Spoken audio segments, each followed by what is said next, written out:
Ladies and gentlemen, it's afraid. Now, what do I mean by that?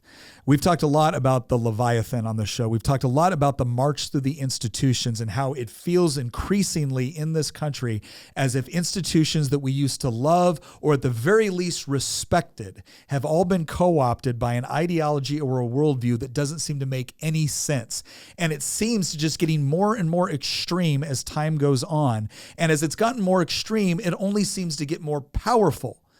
And so it has seemed like this insurmountable contest that we're engaged in, right? This insurmountable enemy, this challenge that we can't seem to get ahead of or to chop down at all. And increasingly what we're told is, well, just vote harder and that'll fix it. And intuitively, we know it won't. We know it's not enough. And we've been looking for some sort of hope, some sort of glimmer of a chance that we could win. What this episode is about is laying out exactly why I not only think we can win, I think it's now become highly probable. And the craziest part about all of it is it's them that are showing us exactly how to do it. All of that and more coming up on this episode of Making the Argument, brought to you by Good Ranchers. There are a lot of things that we could talk about that wouldn't be the happiest of topics, but I'm here to tell you that that is not what today's episode is about. It's going to be very encouraging. I'm excited for it. I know this has been inspired by many different posts in our community chat, and if you would like to play a role in helping us define what the future of this podcast looks like, you can join our community chat at the link in the description. Go to the Introduce Yourself channel, get to know everyone, and we look forward to meeting you there. Okay, as always, I am your host, Nick Freitas. Unfortunately, my beautiful bride, Tina, Queen of the Bees, cannot be here today, but she will be arriving back in Virginia this week, and so we're excited to have her back in studio here shortly. We do, however, have our resident historian and political prognosticator, Christian Hines. How are you doing, sir? I'm really excited for this episode. Oh, yeah. Oh, yeah. And then, of course, we have our producer of producers, Nicholas Hamilton, the good Hamilton, the one that doesn't like central banking. How are you doing, man? I'm doing very well, Nick. Real quick, we had a great weekend at a Homesteaders Conference in North Carolina, didn't we? No, it was excellent. In fact, I'm a little bit sunburnt right now, and that's entirely why. But if you go on to Instagram or YouTube, we got some posts out there talking a little bit about it. Met a lot of great people out there. And actually, a lot of the inspiration for this show consisted of Christian and I taking a 7-hour drive back from the Homesteaders Conference up to Virginia and discussing things and really trying to dig on some of these issues. And honestly, the more, there's a lot of conversations that Christian and I have that end with both of us feeling kind of a little bit depressed about what's going on in the world. This is not one of them. The more we were talking about this and the more we were talking about these institutions and things that they have revealed over the last couple of years, the more we started to realize, like, we've got this.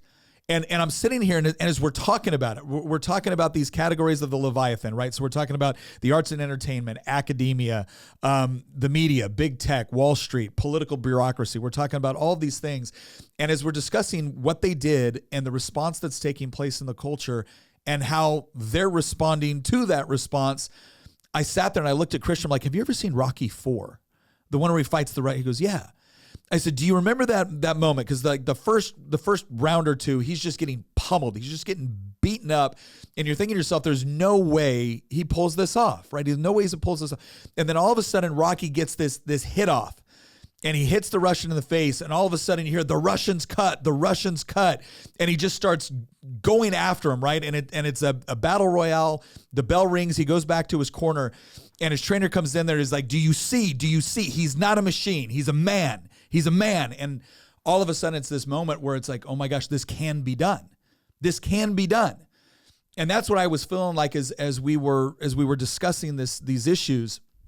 And that's why we're doing a whole podcast on it, because there has been a lot of discussion, and we always try to add a component of, we can fight back and you have to fight back. And even if you don't think you can win, you got to fight back. But as we were discussing this, one of the things I realized is they're going to lose. They are going to lose, and they've showed us how to beat them. So let's go ahead and jump into this. We're going to talk about those 6 categories, right? We're going to start off with the arts and entertainment, because this is one area where, honestly, if you think about it, everybody's been really frustrated about what Disney has been doing and what Hollywood's been doing. We had Nerdrotic on here, Gary Beaker from Nerdrotic, great guy, great channel. Go in and check it out. But we were discussing with him the things that have been happening over the last 3 to 4 years, especially within Hollywood. I mean, you can go back further, But it's over the last 3 to 4 years we've watched as like beloved IPs, things that are important to American culture. And some people, and sometimes conservatives, will look at things within arts and entertainment and say, well, it's not that important. Well, no, arts and entertainment play a very critical role in shaping culture. And we were talking about things like, Star Wars. Like, why did we like Star Wars? Why was Star Wars such not just an American phenomenon, but an international phenomenon? And it's this classic case of like good versus evil. And you have these great character arcs, and you have Luke Skywalker, who's kind of the bratty kid, right? That goes through some really, really tough stuff in order to become, a Jedi. And you got Han Solo, who's kind of like the rogue that doesn't really care about anybody but himself. And over time, he really cares about the people within the rebellion and fighting back against it. And again, it just seems overwhelming, but they're rising up and they're fighting. And then Disney buys it from Lucasfilms and destroys it. And maybe there's people out there that say, well, who cares? I'll tell you why I cared. And this was something that I learned listening to Nerdrotic, and I learned watching another show called Critical Drinker. Again, I can't always recommend his language, but he does some really interesting and funny analysis. And they were talking about, look, it wasn't just that it was bad writing. Right, there's plenty of movies out there that are bad writing, or that you don't like it as much, or maybe the characters are not intriguing as you would like. And that might be frustrating, but it's not insulting. The last couple of movies within Star Wars, they weren't just bad writing. They were insulting, and it was deliberate. They weren't just being lazy, or they weren't just trying to put out another movie to make money without really caring about how to write it. No, there was an agenda there. And you could tell the agenda when it wasn't good enough for them to give us these new characters that we were all just supposed to fall in love with, that, their only flaw was they didn't believe in themselves enough, right? They call this the Mary Sue caricature of a character. It wasn't good enough that they brought us these new characters with no character arc, with no nothing that fit with what they call the message. It was that they had to destroy the older characters that we all grew up with and that we all kind of loved, right? They had to turn Han Solo into a deadbeat dad. They had to turn Luke Skywalker into basically a quitter who just ran away from everything he was supposed to have believed in. And if you think about that, if you think about how they've done this in other shows as well, The Lord of the Rings is a good example. Some of the Marvel and DC Comics, some of the movies that have gone on with that, there's always this idea of they're going to tear down these iconic things that we used to appreciate in large part because there was an underlying message and philosophy in there. And if you looked at those stories, it wasn't just about Batman. It wasn't just about, a couple of hobbits trying to destroy a ring. It wasn't just about, lightsaber battles. There was a certain moral philosophy that was in there. And it wasn't always perfect, but they were giving us people that we could relate to. And one of the messages was about standing up for what was right and overcoming challenges and sometimes failing because guess what? You weren't adequate. You weren't adequate. You weren't up to the challenge when it first presented itself to you.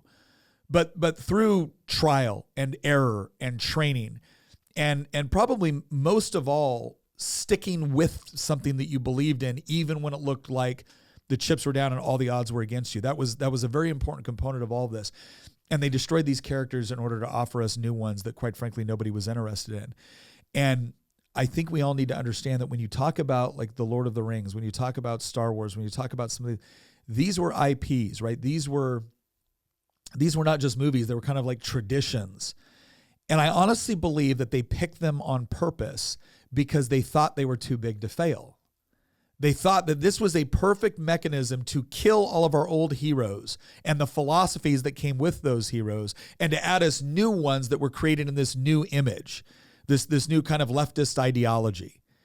And what they found out was, no, you could fail with that because people didn't want it. And it wasn't just that men didn't want it, women didn't want it either. And they tried to turn on the fans, right? They tried to turn on the fans. Like, this is all just a bunch of racist, horrible, no good fans. And, they're not true Star Wars fans. They're not true Lord of the Rings fans. And what we ended up finding out was like, oh my gosh, Hollywood, through some of the biggest, most popular movies out there, tried to completely rewrite them in their own progressive image. And instead of making billions of dollars of people just accepting it, they not only failed to show up to the movies to watch this stuff, they actually created an entire counter to it which has now become its own industry. I'm not giving my money to Disney. I'm giving my money to Nerdrotic, right? Like, I don't want to watch the crap Disney's giving me. I'd rather watch Nerdrotic break it down and do his analysis, not only because it's informative, but because it's genuinely entertaining. And one of the things that we talked about here was, if there was any group kind of like within the private sector of culture that I think most people thought was just, again, too big to fail, too powerful, how do we possibly compete? Disney, Hollywood, and now look what's going on. They're collapsing. They're getting crushed. They're getting crushed by Angel Studios, right? They're getting crushed by people on YouTube. One of the things Gary and I talked about on this, and this is so encouraging to me. Gary was saying, he goes, Nick, between AI, camera phones, and social media, YouTube, you're going to start to see independent people with very, very little equipment, but a good idea and a lot of passion coming up with entertainment on places like YouTube, as well as others, that are going to be able to effectively compete with multi-million dollar and what Hollywood is at now is like, it's hundreds of millions of dollars of production, because Hollywood can't get their crap together, and because the middle management especially within Hollywood is so dedicated to this woke ideology that they're willing to push it no matter what. And now, again, you saw it with the writer's strike. You saw it with some of the actors going on strike. You saw it with everything else. They are creating their own vacuum. Like, again, how have they showed us how to beat them? Well, they've realized that they can't just put out whatever crap they want and expect fans to deal with it, especially when there's this emerging market that is now available that was not available 10, 15, 20 years ago. And I don't know. I think it's really encouraging. Out of all of the institutions that have made up what we've coined the Leviathan, that all of them play some role in shaping culture, or certainly shaping policy, even outside of government, right? Yeah. Out of all of these, I'm the most bullish on the collapse of the current left-wing dominance over arts and entertainment. And the reason why is because for a long time, the arts and entertainment was synonymous with Hollywood. Yeah. They were one and the same. But they're not actually one and the same. And Hollywood is starting to disintegrate. It is starting to fracture. It's collapsing. And it's imploding without us actually really doing a lot of stuff other than walking away from the garbage content that they're producing. You brought up Disney with Star Wars as an example, but there's more than just that. There's so many other studios out there, like Warner Brothers is another one.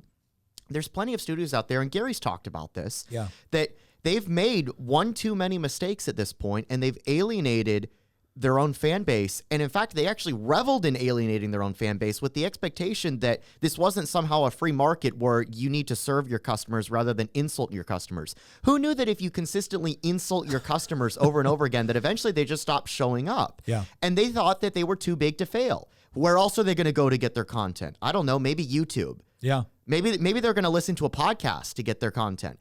Maybe they'll go to an independent film studio to get their content. Maybe they'll go find some other hobby that'll entertain them.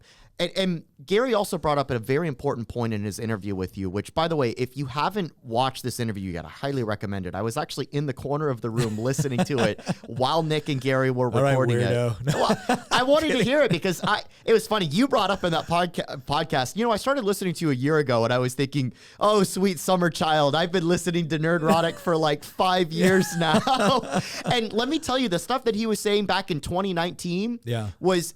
He didn't realize it at the time. I didn't realize it at the time either. But he was predicting, without any of us knowing it, that they were going to go down this route where they were going to self-implode and self-destruct. Yeah. And it was because they had an agenda to push. And it was an agenda that none of us fully appreciated, probably, and he brought this up, probably until the second and third of the sequel Star Wars movies. Yeah. Episode 8 and 9. Yeah. The last two that came out. And then he realized, oh, this isn't bad writing like it was the last 2 seasons of Game of Thrones. There's something nefarious going on here where they're insulting their fan base. And he also brought up that, this also in some way started with the Ghostbusters remake all the way back in 2016, where they attacked the fan base who criticized how garbage the movie was. It wasn't sufficient that it was just garbage writing, because it was certainly garbage writing, but it wasn't enough to just give us garbage writing. They had to put an ideological agenda in there and say, you're a bad person if you don't enjoy the movie. And eventually, fast forward, 8 years later, and the fan base has decided, okay, so you don't know how to make good content and you don't know how to not be explicitly political. And for some reason, the message that you're always saying is straight white men are the root of all evil in the world. Well, okay, then why should I watch this? And they've walked away. Gary's brought up that like Hollywood doesn't have just a bad writing problem now. They have a butts in seats problem where people don't show up and watch the content. He brought up, for example, that I think it was in 2019, it was something like there were like 9 films that made $1 billion in 2019. Since then, in the 5 years since then, there's been 6. Yeah. Like that and they're spending more and more on the movies. And they're there's more to make them. And there's more and more blockbuster bombs, right? There's more bombs that are coming out of Hollywood, and there's more movies and TV shows that are being panned by audiences, despite the fact that the critics love it, and we're going to get to that later today. The experts say this is great, the right? experts, But no, like people are walking away from it, and what that's done is that it's wiped away the veneer of invulnerability that Hollywood used to have. People for a long time had this idea that Hollywood was entertainment, and that they were one and the same, and that is starting to disintegrate. You are seeing a decentralization of the arts and entertainment, and if you're on the right, this is incredible because it means that the gatekeepers, and I told you this on our like 7-hour drive through like Eastern Tennessee and Southwest Virginia yesterday when we were coming back from the Homesteaders Conference. What this means is that the gatekeepers are no longer gatekeeping. The reason that we have completely lost the culture is because we don't control Hollywood. The leftists do. The cultural Marxists do. And they have gatekeeped anybody with even remotely center-right position or a libertarian position or even just a non-leftist position out of being able to make content. But because it's fracturing and decentralizing, the gatekeepers don't have a monopoly over the creation of culturally shaping content, which means anybody with an iPhone and that has AI software, you're going to get to a point one day where a 15-year-old in his parents' house in high school will be able to make a feature-length movie using his laptop. Yeah, especially when you look at some of like the animation component. We were talking about this before. I said I it's fascinating to me how popular anime has become, and I was never into anime when I was like a kid or anything like that. It wasn't as big a deal. But I remember watching an episode of something with my kids at one point, and you don't have the same woke crap in there. Like it'll either be funny or it'll be serious, or it'll be like an actual, character arc or whatever it is. But they're not constantly trying to infuse this woke. When one ninja is fighting the other ninja, they don't sit there and stop and discuss their pronouns before they continue to fight. Like that does not happen in anime, right? We need to examine our toxic masculinity before we get I once tweeted something about this, and I was like, the reason that so many people in their 20s and 30s and teens are abandoning Hollywood and watching things like Japanese media or Korean media for that matter, you've brought this up too, is because like Hollywood is dead, but Tokyo is alive. Like they can still make good content out of Japan. And eventually, because we live in a digital age where you can watch stuff that's produced on the other side of the world, people are walking away and they're going towards what's good. The marketplace is solving this problem. The gatekeepers are losing their monopoly on creating culturally shaping content. And we on the right now have the opportunity, especially with the advent of things like AI and more automation and more creative shaping tools like software that can actually produce some of the visually, stunning components that used to require $100 million budget in order to make.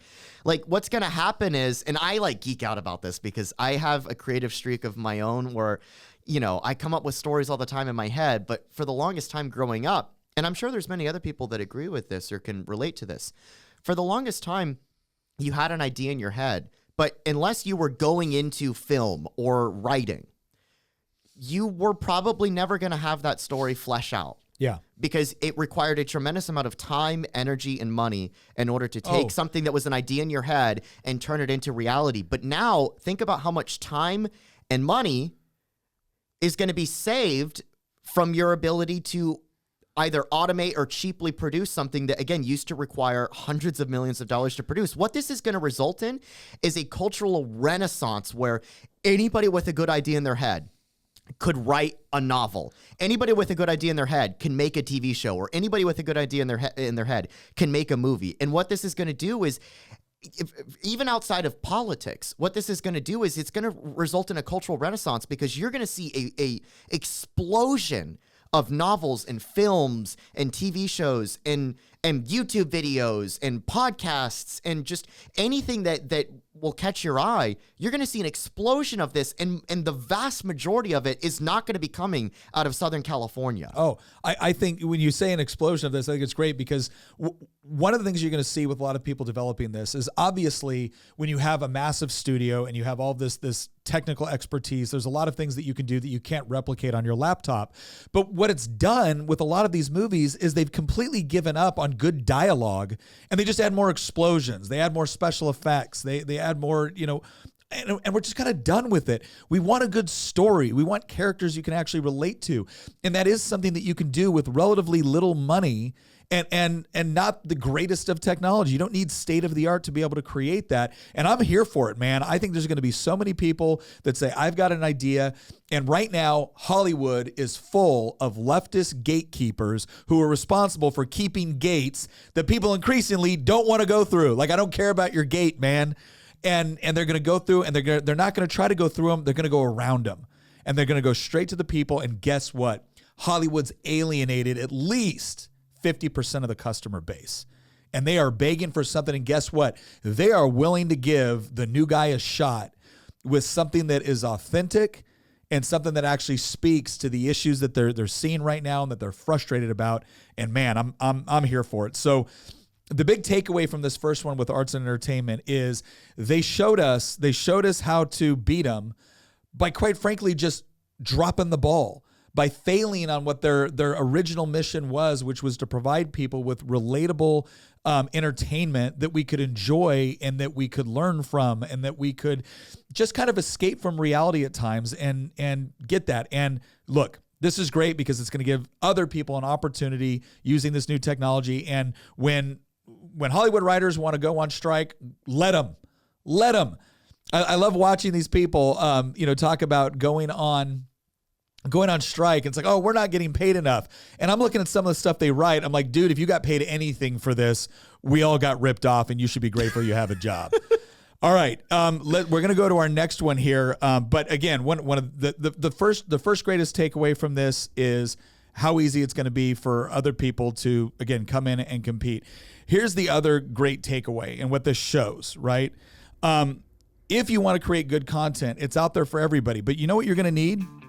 Red meat. You're going to need red meat, right? You're going to need to prepare yourself with good American-raised protein, right? That's what you're going to need, because you're going to sit down and you're going to like bang out a couple scripts, right? You need that brain energy, and that's going to come from American-raised beef, poultry, pork, wild-caught seafood, and Good Ranchers is here to make sure that you've got everything you need for those long nights writing that script, creating that movie, right? So you're going to go to goodranchers.com, right? You can use promo code Nick, and not only are you going to sign up for a subscription for some of the best beef, pork, poultry, wild-caught seafood you've ever had. It's going to be delivered straight to your door. But if you sign up now, you're actually going to get 2 pounds of jumbo wings with every single order. And look, a study that was recently conducted by me just now says that eating jumbo wings from Good Ranchers will actually make you more creative. Look, I don't make that stuff up, right? It is what it is, all right? It's the science. So goodranchers.com, promo code Nick, sign up for one of those subscriptions, get those free wings with the order. You're going to love it.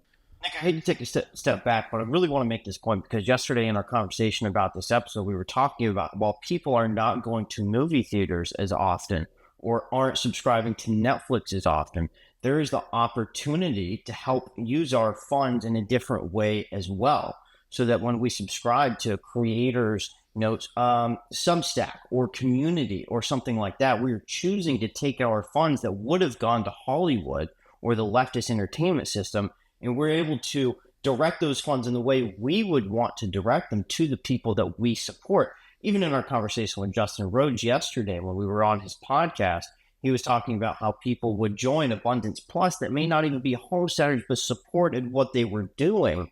And so not only do we have the opportunity as creators to provide entertainment that serves the viewer and what they would want specifically and form that relationship, but the viewers of that content have the ability to be intentional with where their funds go.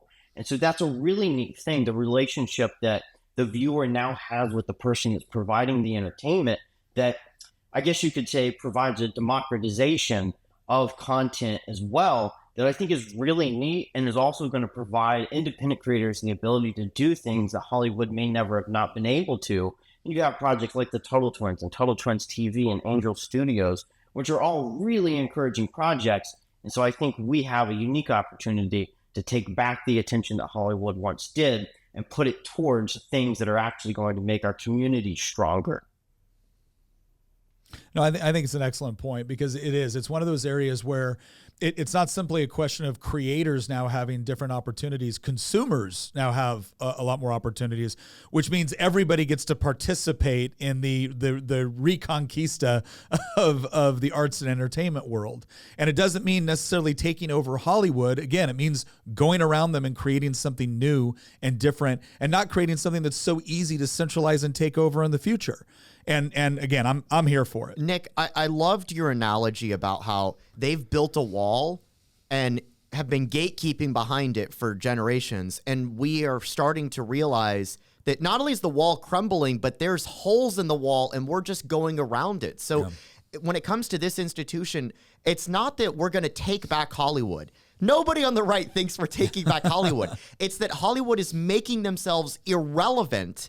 And now we have seen, through the emergence of things like AI or cheaper video software, or the increasing ability for you to make content, either like write a novel again, or make a movie or a TV show outside of Southern California, that is going to, and in addition to other places too, like you brought up anime in Japan, for example, there's other avenues to create fantastic culturally shaping content around Hollywood. So you don't have to storm the castle and take it. You can go around it. And the reason that I bring this up again is because this is the exact same phenomenon that is starting to play out, but we're not further along the road yet when it comes to the next of these institutions. Oh yeah, this is one of my favorites to go after, and quite frankly, kind of at the root at a lot of everything else, because a lot of things start here and then trickle other places, right?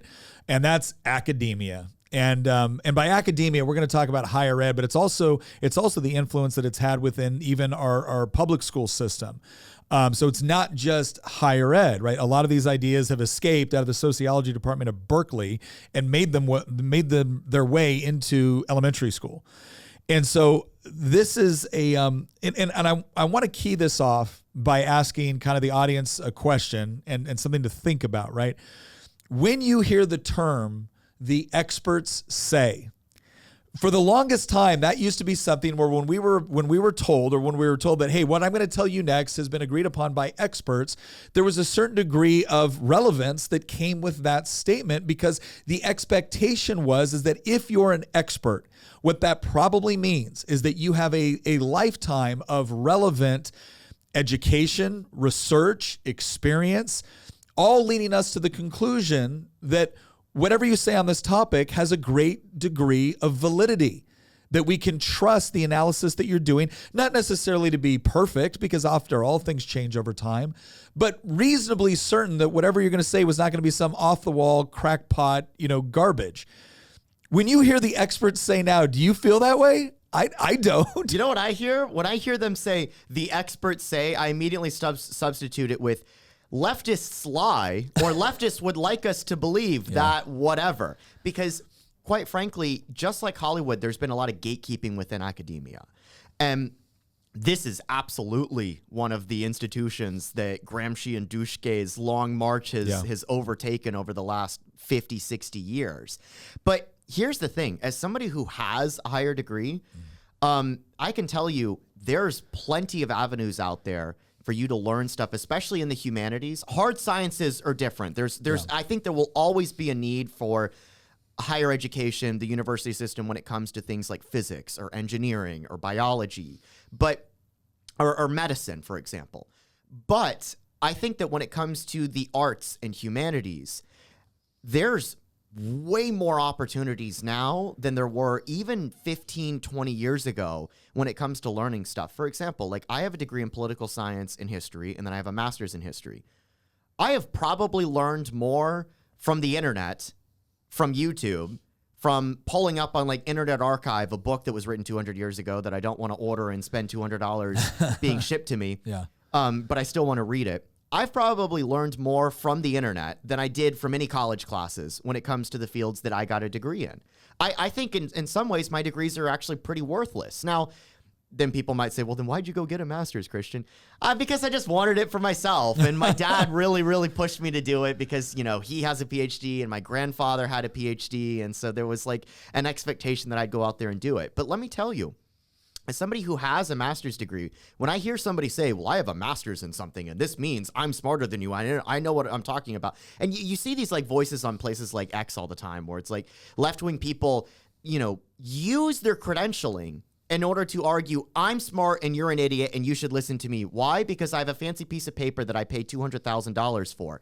That does not tell me anything.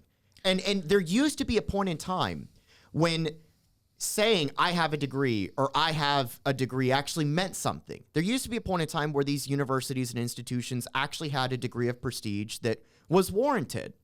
We do not live in that time anymore. Let me tell you, like Harvard, in some people's eyes, it wasn't that long ago that Harvard, rightfully so, was considered a prestigious institution that if you got a degree from there, it meant something.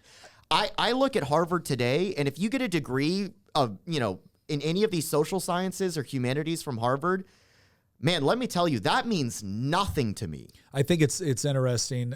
Ben Shapiro said something similar to this, but Thomas Sowell made a statement that one of the chief advantages of having a degree from Harvard is you no longer have to be impressed by a degree from Harvard. And I think here's what I want people to understand.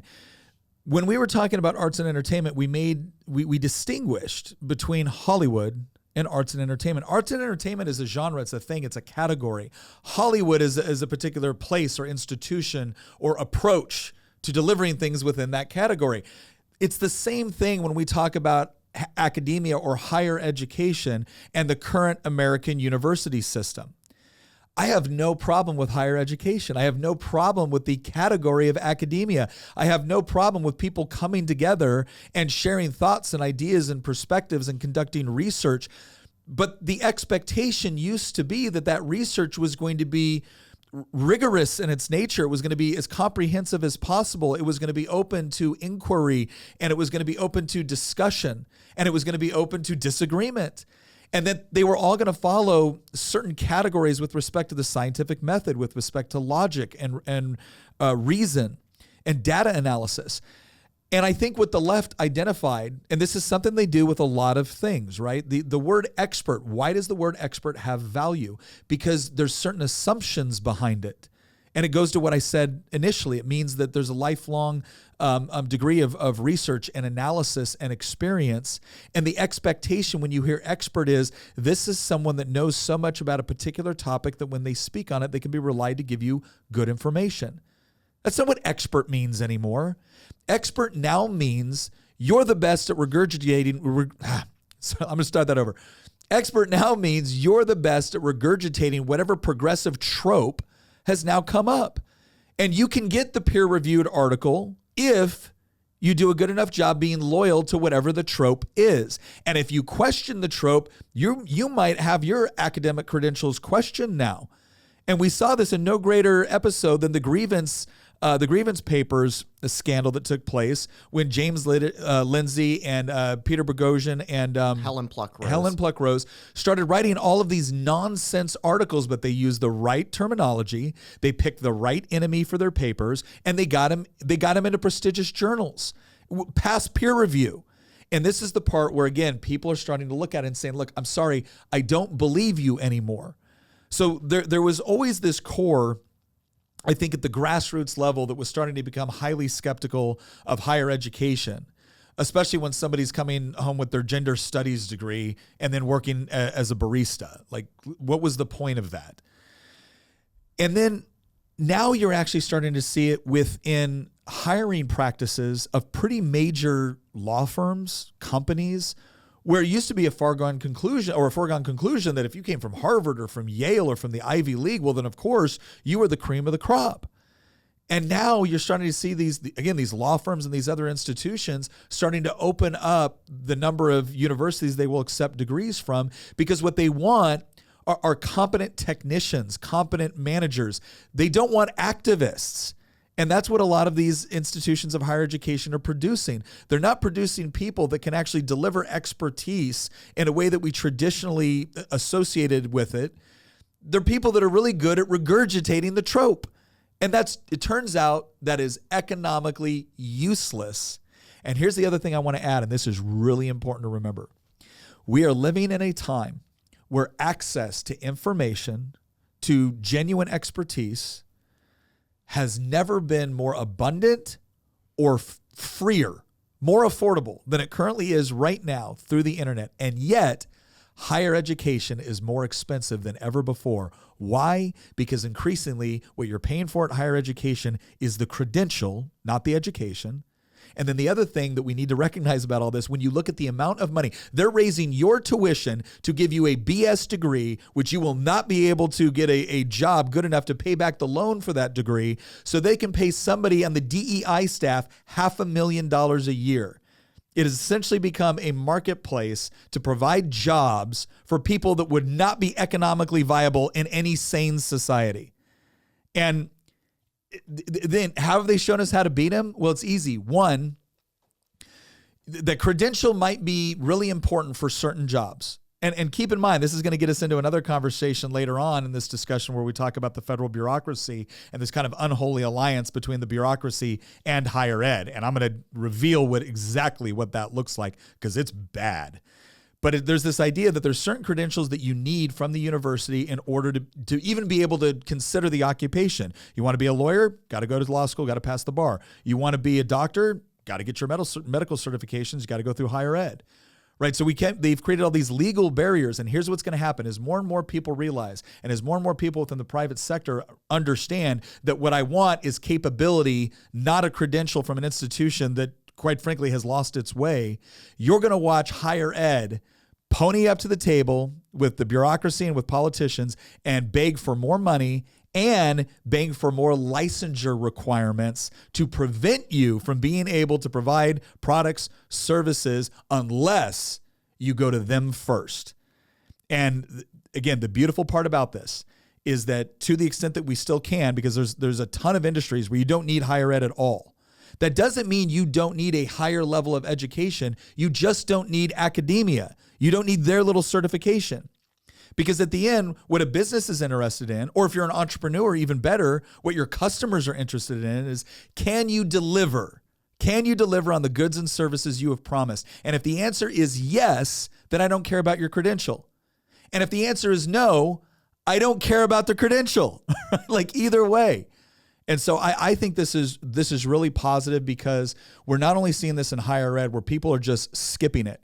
And we can tell you right here, as we look at people to bring on to, help us with video editing and whatnot, we really don't care if you have a degree. We care about whether or not you understand our mission and whether or not you can get the job done.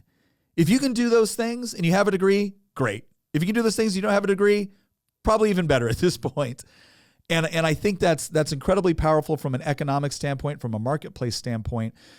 The other thing I would say that's really encouraging to me is that so many of these crazy ideas from academia have made their way into public school systems.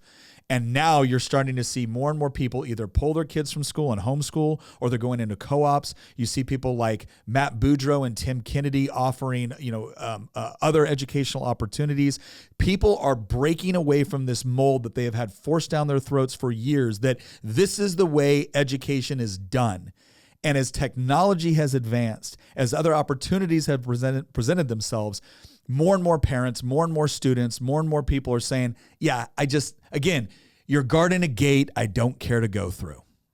So I think this is success. So again, how do we fight back about this? And keep in mind, there's a few ways that, again, academia and higher ed in the United States have kind of revealed the game.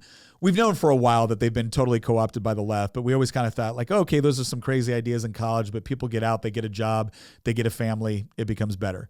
What they're now realizing is that higher ed has been taking more and more of their tax dollars, not asking for them, taking them. Then they go to the federal government, they say, and we want you to give taxpayer-backed federal loans. And then those students come to the university, get a degree that's worthless. Not all of them, right? But a lot of degrees out there are absolutely economically worthless. And then they can't pay back the loans. Well, after higher ed has already got their money, they got the money they took from you. Then they got the money that was loaned to them by the federal government. Then those institutions of higher education are going back to Congress and saying, you should forgive those loans, which means they want to take more money from you because it's going to be the taxpayers that actually have to pay off those loans. So they're doing all this. They have their prestige within the general population has never been lower. The value of what they provide never been lower. And the alternatives to what they provide never been more abundant. Could you elaborate on how the prestige has never been lower? Because I think a lot of people on the right kind of habitually know to some degree how, oh yeah, the university system has lost their credibility. But I don't think that a lot of people kind of appreciate just how rapid it's collapsed in just a couple of years, honestly, because I remember it was probably 10 years ago that even most Republicans would have said, oh yeah, the university system might have problems, but it's still very valuable. Today, the animosity that's directed towards the university system is at an all-time high. And I think it's totally reasonable when you consider things like how the ideas that used to be stuck within the sociology department at Berkeley, like you were bringing up, are no longer stuck within the sociology department at Berkeley. They're now being manifested in the real world. Yeah, well, that's in your kid's daycare. And then I think, so there's a couple of things. One, I think over time people have realized that it was crazy, but now it's affecting them in a way that has never affected them before. It's more expensive. So now I not only do I have to pay for the privilege of having my child indoctrinated, but then you're going to take my money without even me paying for, without even me offering it to you for the privilege of indoctrinating my child. Then the ideas from that university are now going to indoctrinate my child in elementary school and middle school and in high school. And then on top of that, when you come to me and you say, oh, well, that's crazy, that's extreme, we're the experts. Then I watch one study after another coming out of prestigious universities backing up the idea that we should be giving puberty blockers to 11-year-olds, that it's actually moral and good to be able to give sex change operations to minors, to people under the age of 18. And there's a certain point where rational human beings look at that and they say, this is wrong. And then inevitably some leftist shows up on Twitter and goes, oh, I didn't know you were an expert on this. Like, you know what? I'm not an expert on human biology, but you know what I'm also not? A moron. I'm not an idiot. I know that when you give the puberty blockers to an 11-year-old, that's going to have a far greater effect than you're telling me it will. I know that when you have a minor, when a 16-year-old goes through a sex change operation, that is bad for them mentally and physically, and they're probably going to be dealing with that for the rest of their life because that's not reversible. I know that, and I don't need 20 different studies. I don't need a bunch of peer-reviewed studies to tell me that because, again, I'm not a moron. And that is huge. And then you will inevitably also have big events like October 7th. If you would have, when you look at the testimony before Congress, when President Gay gets up there from Harvard, and they ask a question of like, hey, is preaching genocide against Jews against your policy? And they can't give a direct answer to the question. Everybody watching that knows if the question had been, hey, if you're advocating genocide against trans people, would that be against your university policy? The word would have been in like resounding, oh, absolutely, of course, yes, it is. In fact, we go to all these measures to make sure, good, because you shouldn't be preaching genocide toward anybody for any reason. But when it came to this category, she wanted to equivocate. The president at Penn State wanted to equivocate. And what happened? Well, now you have major donors like Bill Ackman saying, I'm not donating to this university anymore. And what did the left respond? What did higher education, what did academia, the people that are supposed to know the most about debate and critical thought and point and counterpoint, what did they come back with? Oh, well, you're a racist and you're a sexist. because the president of Harvard is a black woman. And that's the only possible explanation for why you could be mad at the fact that there are raging anti-Semites that are cheering on Hamas, rolling around Harvard, intimidating Jewish students. That's the only reason you could possibly be upset with that, is because you're racist and sexist. And then what happens? Oh, it turns out that President Gay had, plagiarized a lot of information to get her own degree. Gee, is that in keeping with the best standards of Harvard? Golly gee willikers, no, it isn't. And then once again, what was the response to that? No. It's not that you're upset about blatant plagiarizing. You're just racist and sexist. And this is the part where people, even on the left, who are major donors, look at that and say, yeah, no. Not only am I not going to donate, now you want to fight? Let's have a fight. And this is the part where, again, from the donor perspective, they're seeing what's going on and they're telling academia no. I can tell you that more and more people in elected office are really starting to question these huge budget items for higher ed. I sat there. I used to be the chair of the subcommittee on higher education in the Virginia House of Delegates. And look, I got along with a lot of the people that came and advocated, some very, very nice people. But I did like asking the question, if you can't convince my constituents to voluntarily pay you to educate them, why do you think you can come to me and get me to take it from them in order to give it to you? If you can't convince them, do you think I'm going to coerce them? Yeah, that ain't happening. I'm not voting for that. And so you got more and more people standing up and saying, no, you don't get to tell me that stealing hundreds of millions of dollars in state budgets or hundreds of billions between state and federal budgets and then just giving it to higher education so my kid can come home on Thanksgiving and tell me what a racist, patriarchal colonizer I am. You don't get to tell me that that's an inherent good and I just need to fork over more money to you.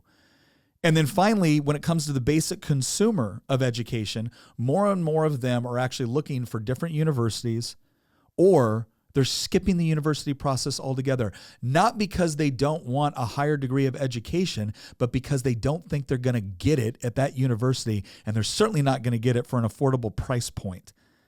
And so once again, higher education is more expensive and more gatekeeping at a time where information and access to education is more abundant and cheaper than ever. And people have realized, you know what?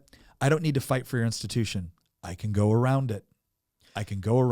They have destroyed their own credibility. Yes. There used to be a degree of legitimacy that came with higher education and academia, and they have burned it to the ground. And the last thing that I'll say on this, to link it to our previous topic about the arts and entertainment, is that just like the arts and entertainment, there was this idea that the left are intelligent, creative people. They're not. Marxists cannot produce anything beautiful. And they cannot produce anything that is intellectually challenging. They can only burn things to the ground. And so it's ironic that, as we've seen, the long march through the institutions come to its apex at the same time that they have, and I mean universally, captured control over it. I mean, Thomas Sowell brings this up. How many Republicans are in the sociology department at your nearest university? Yeah. Probably zero. Yeah. Right? Like, there's been so many charts that people have probably seen that show like the ideological percentage of people by department within most universities. In Harvard, for example, it's something like 85% identify as liberal, not moderate, liberal or very liberal. Yeah. And it's something like 1 or 2% identify as conservative. Yeah. And so what's happened is that they've completed the march through the institutions. They total, have total capture, total ideological capture. And is it any surprise that at the same time that they have completed the march, there's no more marching to be had because they have universal control over it. At the same time that they've completed that march, they're now starting to watch as the luster and prestige and legitimacy behind these institutions are being washed away. Mm-hmm. They're imploding, just like the arts and entertainment, just like Hollywood. They are imploding. They're losing credibility, and we are responding accordingly. We are walking away from it. People are now realizing that, you know what? You don't need to go to a high-priced university where you learn about, queer theory and you're taught that decolonization equals shooting a bunch of Jewish people and a bunch of, foreigners at a music festival on October 7th, and that the scientific method is a form of white supremacy. You don't need to be spending $200,000 to get a degree where you're taught those three things. Mm-hmm. You can actually learn a lot of stuff for free or at a heavy discount from before, from just the internet. Yeah. And so I think that you're seeing an explosion of new opportunities. You're seeing a decentralization of the education system. And it's not just higher ed, it's also within the public school. This is why on the right, you're seeing an increasing push towards homeschooling and private schooling rather than going through the government-only option, because we realize the government-only option is actually part of the reason that we're in this mess to begin with, because you are sending your children to be educated by people who hate you. Maybe we should stop doing that. Yeah. And increasingly we are. And so I think that the answer to the left's ideological capture over academia is in some ways the same exact answer as the left's ideological capture over arts and entertainment. It's stop patronizing the institutions that have been captured by your ideological mortal enemies who despise you. Stop giving Marxists your money and your time and lending them a degree of credibility and prestige that they do not deserve. Yeah. Hamilton.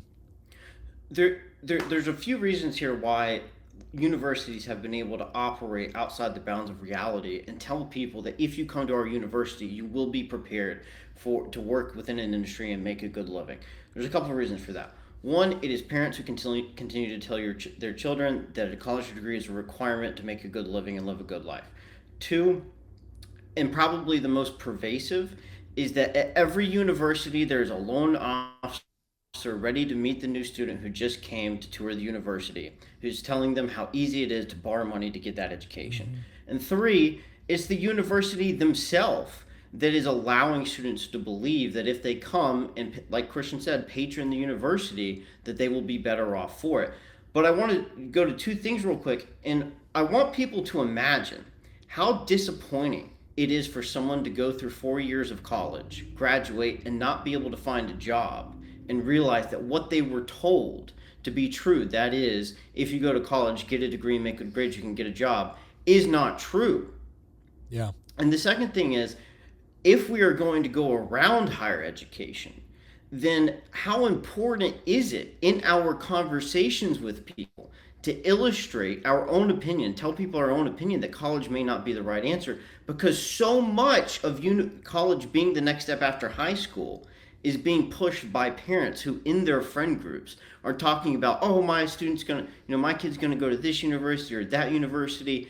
And if there are just a few of us that will jump in and say, hey, you know what, I don't think college, has to be the right choice for my kid. How much progress can we make in helping people realize that there is another route? Yeah. Last thing here is that the Peterson Academy hasn't been launched yet. I believe Michaela Peterson just posted on social media yesterday that in the next 2 to 3 months, Peterson Academy should be live and running. I'm really excited to see what they're able to do in terms of higher education, because of how well aligned they will make their courses to the needs of an industry and employers. And I think the future of online education is very exciting. And just like content creators and YouTube being the roundabout means of entertainment around Hollywood, we could see a lot of these online universities such as Peterson Academy pop up and provide that solution. No, I think that's true. I think also one of the things that higher ed has managed to do in order to protect themselves is you ask, like, where do the people with these like weird sociology degrees go? HR departments. They go into HR departments within industries, and then they gatekeep from within those industries. And they look for people that are like-minded before they look for people with the appropriate skill sets. All right, like I'm sorry, you can't tell me that doesn't. I'm not saying it happens with all of them, but you can't tell me that doesn't happen. And you know what they do is they create an entire concept. It's almost like they create a myth or a religion of their own, right? DEI or anti-racism. And then they mandate that corporate America adopt this in the form of paid positions in whole departments. How many people had heard of the phrase DEI 10 years ago? Or ESG. And now it's almost like every corporation in America needs to have a DEI officer or an ESG compliance team. Or else you'll get sued by one of these groups that works in coordination with higher ed, with politicians. Again, there is a lot of networking that goes on between these groups. Like I have seen it firsthand. There's a lot of networking that goes on between these groups in order to justify their own paid positions. Because these positions would never exist in just a free market. They can only exist when the process is manipulated largely by government, right, which comes in and then supports this. And so, again, more and more, here's what I would ask from as a parent, and I felt this, right, when my oldest daughter was graduating. My son's graduating this year from high school. There's almost, oh, what college are they going to? And it's like, oh, well, they chose to do this. And there's almost like, and I'm like, no. I think that's wonderful. They chose to do something that's economically productive. I know because they're economically productive. It's like my 21-year-old just bought a house. Like nobody gets to lecture me. Like I'm sorry, but the barista with a master's in gender studies doesn't get to look down on my daughter who's buying her first house, right, with her fiance, as she's got a steady income and making a lot more than that barista. Not to mention the fact that she actually has a career that sets her up for entrepreneurship, that puts her in a great position to be able to work if she wants to, while at the same time raising children. Like she picked something that was economically perfect for her and her future goals as a family. And you know what? I couldn't be more proud of her for it. And she worked her butt off. She didn't take out a loan. She didn't come to us. She worked the night shift at McDonald's. She pet sit. She house sit. She did all of it, paid off everything. And she's already made more working, right, than what it costs for her to get that credential to be able to do it. And so parents, I think we need to do a better job of telling our kids, like, look, there are certain occupations which I will even go so far as to say, unfortunately, you have to go to higher ed in order to get the proper credential to be able to legally be permitted to do it. There are other professions for which you're going to need a great deal of education because it's important. It's highly technical. It's highly skilled. You need to learn from other craftsmen. You need to learn from other experts within a particular field. All of that's good. And you should be proud when your child chooses to pick that particular career. But do not fall into the trap of wanting to feel just as cool as the other parent by automatically saying my kid's going to this school or they're going to this university or whatnot. If your kid's an entrepreneur, if your kid's a skilled technician, chances are they're going to actually put themselves in a wonderful position, both economically and for future advancement if they want to pursue an entrepreneurial route. And so part of that is on parents. Part of it is also on properly educating students on all of the different options available to them. And also, I really think this part is important.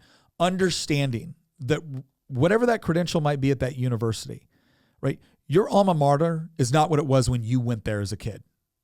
And you need to understand that. And if you're still just blindly supporting them and blindly giving them millions of dollars, right, or just blindly fighting to send your kid there, you're taking out a second mortgage so your kid can go to the same university that you went to or the one you looked up at, and you're not properly understanding what has actually changed about that university, well, then don't be surprised when not only does your kid come out with a degree that is not economically viable, but also comes out hating you.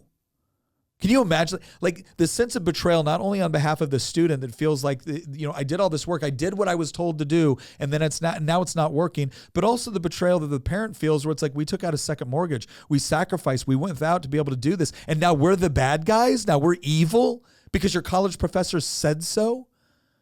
And this is the part where, again, let's just be aware of the circumstances. We are not denigrating higher education. We are not denigrating universities which work very, very hard to have an intellectually rigorous curriculum that properly prepares students to be able to be economically viable.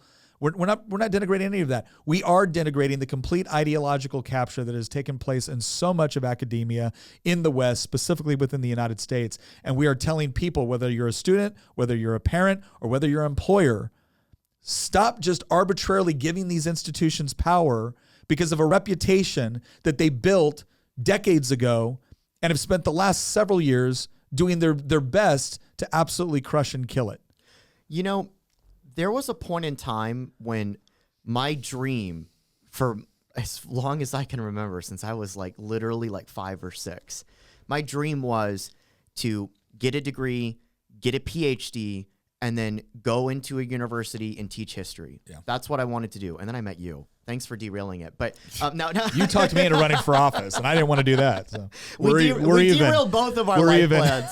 But you know what's interesting is that was my dream for my whole childhood, from when I was literally 6 years old. I know many 6-year-olds are not thinking about, I want to be a college professor and teach history. I did. You could ask my parents. Yeah. They would say I'm not lying. I believe you. But that was my dream from when I was 6 to about when I was 18, around the time that I went off to college and decided to do a career shift and work with you in politics, right? But you know what? if I had to pick today, like, have I gone down the right path, or should I have gone down that path that I originally dreamed of? I would say that I think I did go down the right path, because here's the beautiful thing. And this actually tees up the next institution. The beautiful thing is that I can still teach history through YouTube. I don't need to go get the credential, get the PhD, and then work a dead-end job making $35,000, $40,000 a year as an associate professor at some university somewhere, and kowtow to the cultural Marxists that have hijacked the university and not be open and honest about what I believe in with people. I can make YouTube videos talking about history and still giving the type of lectures and analysis and insight into things that I'm super passionate about, because what people who maybe not, people who don't know me super well might not know that, like, I care more about history than I do politics. Yeah. And you know that, Nick. And the other thing is that we're already doing this. Like, consider how many views we've got from, like, just the Y Minutes. And I do a lot of the script writing there. I mean, we've done videos where we've talked about very in-depth historical topics. Now, we're only doing them in like 3 to 5 minutes, but like, we're also working on other channels that will launch at some point, probably later this year, where I'm going to be able to do the exact same type of stuff that I originally was dreaming of doing in a university classroom as a lecturer with a PhD. I don't have to go down that route now. If I'm passionate about a topic and I want to teach it to other people, I just need to make a YouTube channel and start pumping out videos, and I can do exactly what I was originally dreaming of doing as a college professor without having to go through, again, the leftist gatekeepers that have hijacked the institution. So what does this have in common with the next institution? Well, wait a second. I want to say some of this first. This is important, because we're not saying people have to give up on their dreams of what they wanted to be. We're saying that the institutions that used to be necessary in order to live out those dreams are no longer anywhere near as necessary as they used to be. And in fact, they could be a positive impediment to you being able to do it. So like, really understand and embrace the freedom that exists out there in these other opportunities and look at those. Let's go on to our next thing. We got 4 more that we're going to go through. So we're going to go through some of these a little bit faster than the first 2. We kind of intentionally picked those 2 up front because there was a lot of stuff to unpack. These other ones, important, but we're going to go a little bit faster. So the media, right?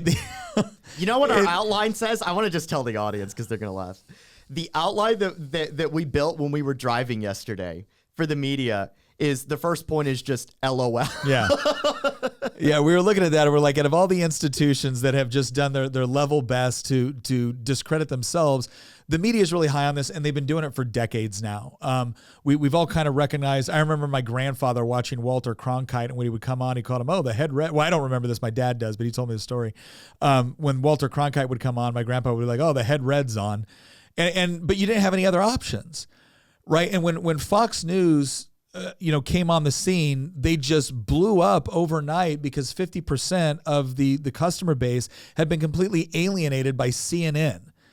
And then you saw other left-wing channels trying to dominate and compete on cable news networks, and they regularly get crushed by Fox News on cable news networks. But then you also look at the traditional legacy media, NBC, ABC, like they still have some power, but it's been significantly reduced. And I think a part of this goes back, we mentioned how the left kind of absconded with the word expert. They wanted to use the word expert while changing the fundamental meaning. The same thing has happened with journalist. The same thing has happened with objective journalists. You want to be an editorialist? Fine. Give me your opinion all day long. Our problem is not with the opinion piece articles. Our problem is with the people that get up there and advertise themselves as objective journalists whose only job is to share with you the truth. And it becomes obvious and apparent, both by what they tell you and by what they don't, that they actually have an agenda.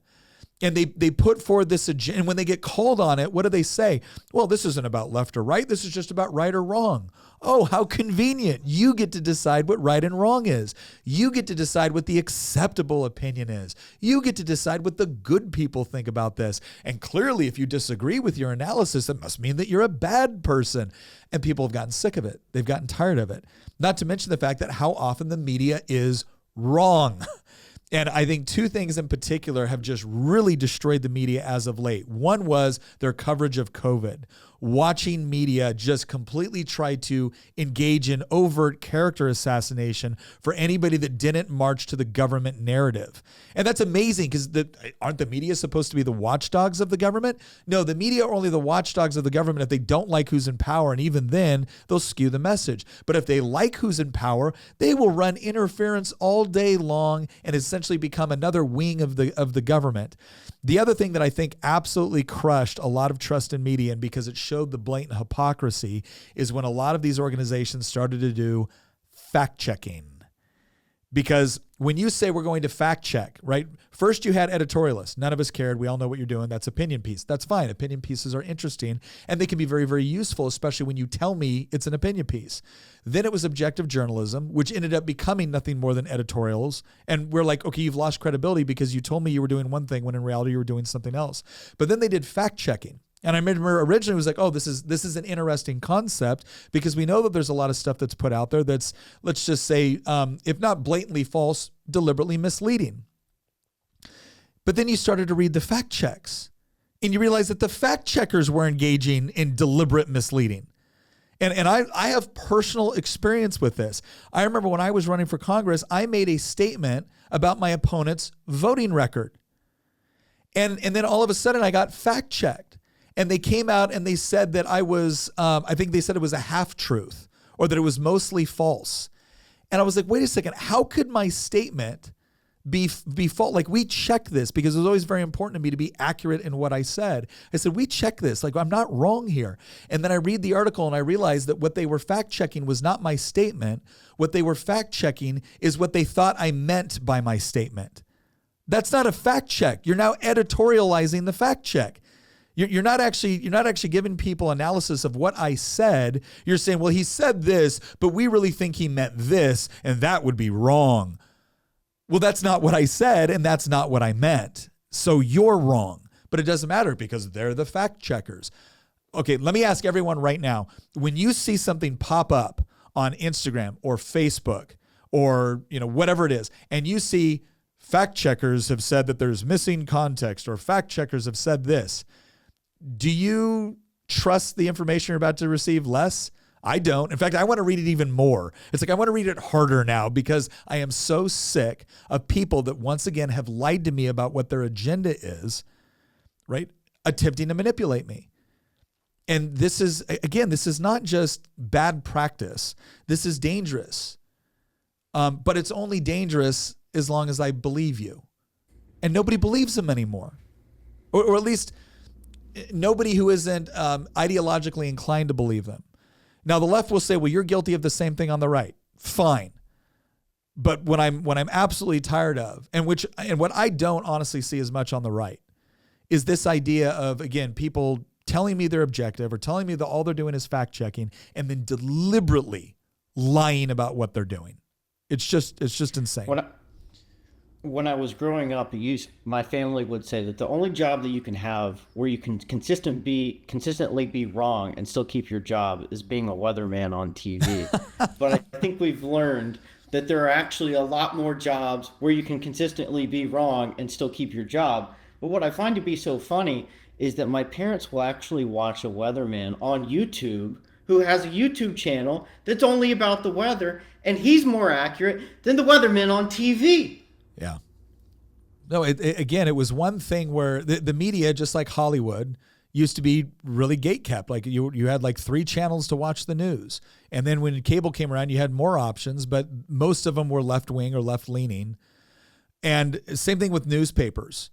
If you want to talk about an institution that is just completely dying right now, it's newspapers. And yeah, they've switched to online, but I got to share this story. Because this last General Assembly session, I kept running into this issue where my colleagues would be like, well, we got to do a press conference. I was like, why? Well, because we got to get this out. We want the press to be able to cover it. They're covering the other guys. They need to cover us. I said, yeah, but when they cover the other guys, they repeat their talking points as if they're facts. When they cover us, they selectively quote us and they try to make us look like idiots. Why would we want to give them the time? Why would we want to give them legitimacy by talking to them? Well, that's, they're the big boys on the block. And I remember he's like, and we were even talking about, okay, well, we'll invite some of these other papers. And it was like, well, let's invite the big boys too, like the Washington Post. And I finally looked at him. I said, okay, guys, can I explain something real quick here? They're like, okay, go ahead. I said, the Washington Post has a daily readership. I'm going to bring it up right now. Their printed weekly circulation for the Washington Post is 139,232 subscribers. 139,232 subscribers for the Washington Post. Now their online is about 3.5 million. I said, now I want you to think about what this means. Does that mean that every week, 3.5 million people are going to see the article that we do in this press conference? No. Does it mean that 139,232 people are going to see this? No. Now, let's say they do see it. What does it mean then? Are they going to hear exactly what we said in the spirit in which we said it and get the true meaning of what we wanted to say? No, they're going to get the Washington Post's view of what we said. So now we're going to set up all this time, setting up a press conference, begging them to come, giving them legitimacy, because after all, they're hearing both sides, for 139,000 subscribers. I said, guys, I took the speech that one of our colleagues gave on the floor in response to something one of our Democrat colleagues said, and I put it on my Instagram, and it has over 500,000 views in less than 24 hours. Now, is it the Washington Post's version of what we said? No, it's our version of what we said. And it's got 500,000 views. What do you think is more valuable? And they finally was like, okay, that's a good point. And then the guy who gave the speech looked at his phone. He's like, oh my gosh, I have 500 new subscribers on an Instagram page I haven't used in a year. Like this, guys, this is what I'm talking about. Once upon a time, you were absolutely right. We would have to line up a press conference, invite all these reporters here. And that was the only way we could do it. And we could just hope that they would kind of try to maybe sort of be fair with us. We don't got to do that anymore. But you got to actually put in the work of going on to these other platforms and letting people know, because guess what? There's 50% of the population at least really wants to know what we're doing, what we think. Are we making good on what we promised them we would do? And if they've got to get that information through the Washington Post, the conclusion they're going to come to is, nope, we're not. We're weak, we're stupid, we're idiots, we're liars. But if we can show them, no, this is what we did, this is how we did it, this is why we did it this way, and we can go directly to them, they want to hear our side of the story. Stop letting your ideological enemies be the only ones allowed to tell it. I think what's super important about what you just said, Nick, is that previously we could go to a press conference and deliver what we wanted to say, and all we would have to do is deliver the information, and then we could rely on someone else to distribute that information. Yeah. But now, in modern day, not only do we have to think about what we are going to communicate, but we also have to be very intentional in the way that we communicate it. And I think the right oftentimes has failed to capture that opportunity because it does require more work. It does require more intentionality. And I think we should be very weary of making an attempt to push our message on social, it not working out, and then us blaming the media platform, the social platform, for our lack of reach. This is a skill. This is something that we learn how to do. Our effectiveness in communication is something that grows over the repetitions that we use. And often, Nick, I think you've been one of the few people that has been willing to put in the work to learn how to effectively communicate to people through the medium. And we on the right have to be very willing and very open to putting in the work to do that, because it's not something where we can just pick up our phone, record a video, and hope that it gets 500,000 views. It is something that we must invest in over a long period of time, just like the left has.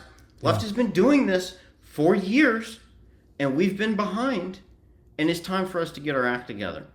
No, it's a great point, and it kind of leads us into our next segment here, because when we talk about the media and we talk about how do we fight back, a lot of it has been on social media platforms. Well, where do most of those originate from?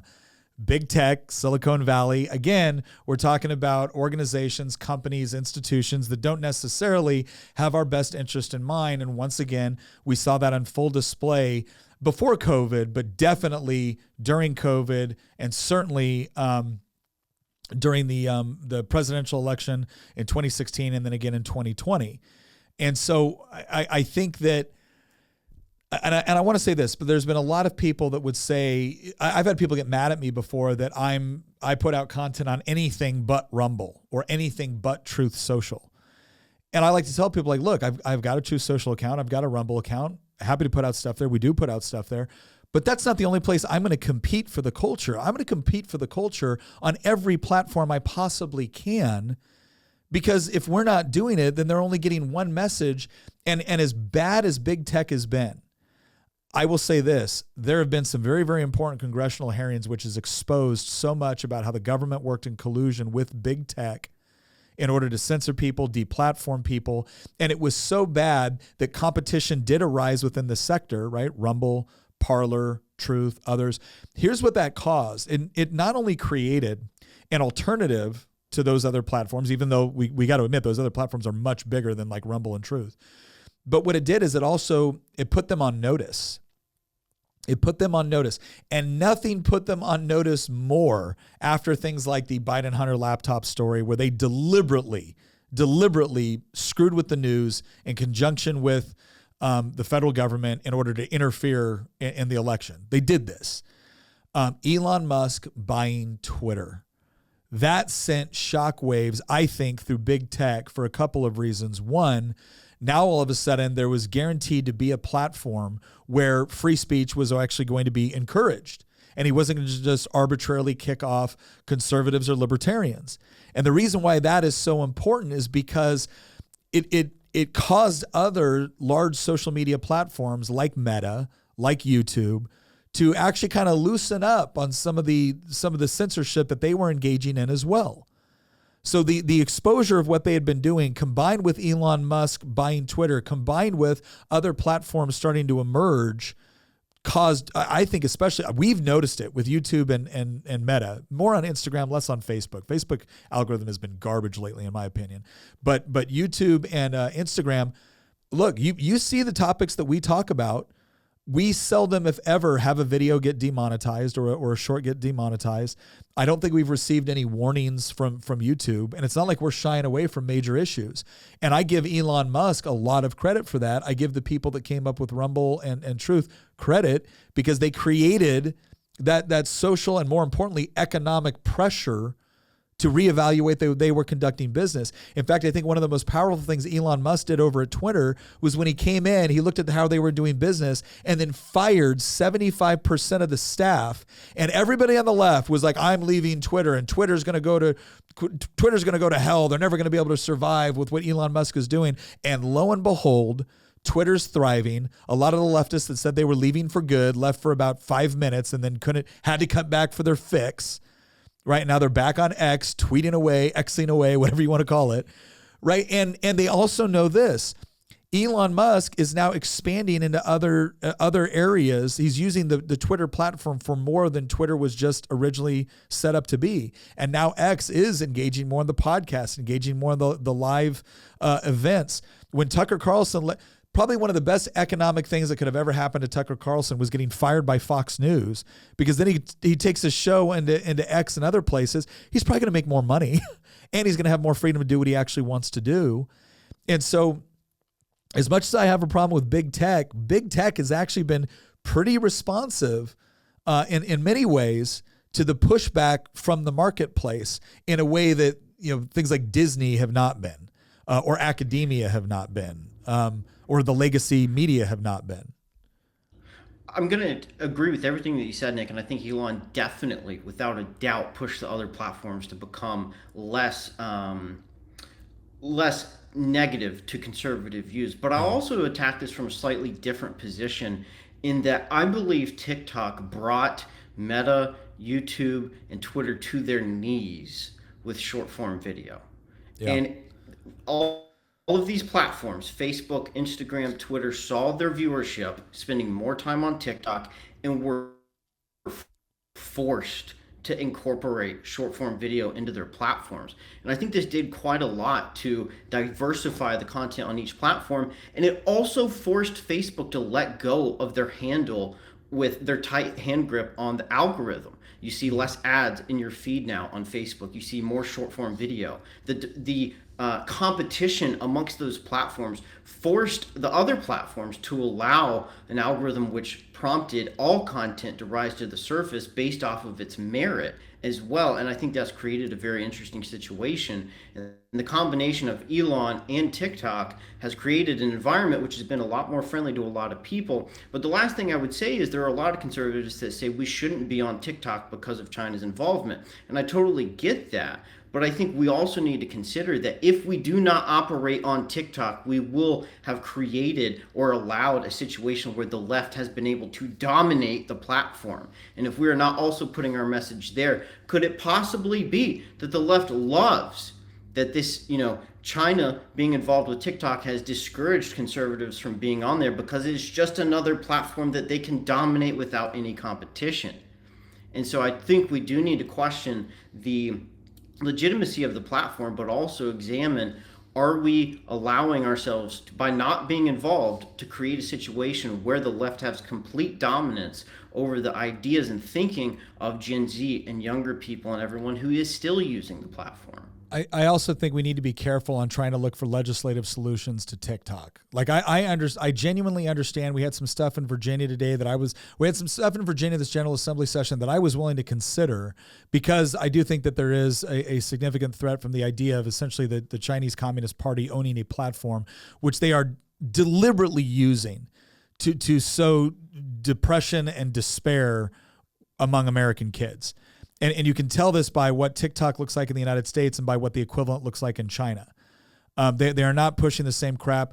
Before we knew as much as we did about TikTok, and we had my first account up there, I remember they shut us down. We started to get really popular. We were adding 10,000 followers a day with our content, and then they just shut us down. No real explanation, just done. And what it forced us to do was go onto other platforms and actually build up a viewership there, which was actually very beneficial for us. But the reason why I say we need to be careful with respect to the sort of legislation is that you might see a bill with really, really good intentions that's trying to target TikTok, and what they will actually do is give the government wide sweeping power across anything that looks like TikTok.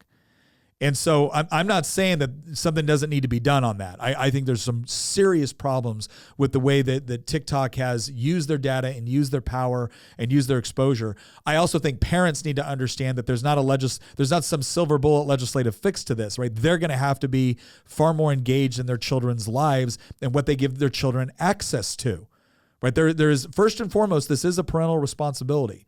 Again, not saying that there aren't things that we can do to hold the Chinese Communist Party accountable. I think we need to do that. But I desperately don't want to give the government wide sweeping power across all of social media, because I promise you that will not work in our favor. Big tech in Silicon Valley have a degree of power that I think until recently we thought was unassailable. Mm-hmm. Right? Like how can we stand up to Facebook? How can we stand up to Google? How can we stand up to these mega corporations that have control over, most of the social media sites that we have out there, especially because in some ways social media is replacing traditional media when it comes to places for you to get your news in the future.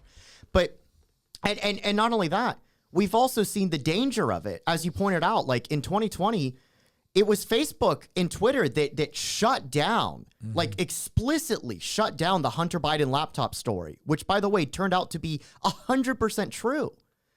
And so when we talk about things like election interference and stuff like that, that's a clear example of them leveraging their power. This is a private sector institution that is absolutely ideologically captured. I hate to break it to you, but there's no based red-pilled conservatives that are working at Facebook and Google.